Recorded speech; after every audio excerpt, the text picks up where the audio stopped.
نحمدہ و نصلی علی رسولہ الکریم۔ ایک سوال ہمارے پاس ہے، قرآن مجید میں ارشاد ربانی ایسا ان یبعثک ربک مقاما محمودا، کہ ان قریب آپ کو آپ کا رب ایسے مقام پر فائز کرے گا کہ سب تمہاری حمد کریں گے۔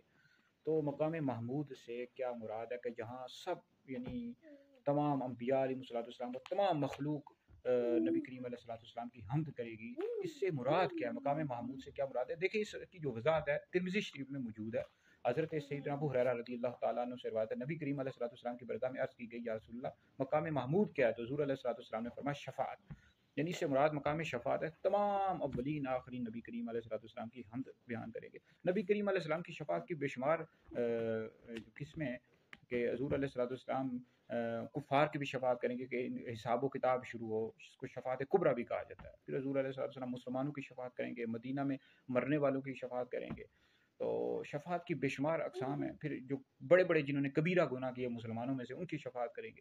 تو شفاعت کی حضور علیہ الصلوۃ والسلام کی بے شمار اقسام ہیں، اور شفاعت کا ہرگز بھی انکار نہیں کر سکتے۔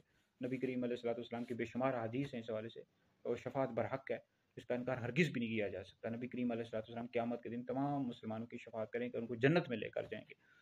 لیکن اس حوالے سے یاد رکھیں، جو مسلمان گناہ کرتے ہیں، نماز نہیں پڑھتے، فرض روزے نہیں رکھتے، گناہ کرتے ہیں، وہ دوزخ میں بھی جائیں گے، اپنے جو گناہ ہیں ان کی سزا بھگتیں گے، پھر اس کے بعد وہ جنت میں داخل ہوں گے۔ تو بہرحال مقام محمود سے مراد مقام شفاعت ہے، جہاں نبی کریم علیہ الصلوۃ والسلام شفاعت فرمائیں گے، اور تمام اولین آخرین حضور علیہ الصلوۃ والسلام کی حمد، تعریف، توصیف، ثنا بیان کریں گے۔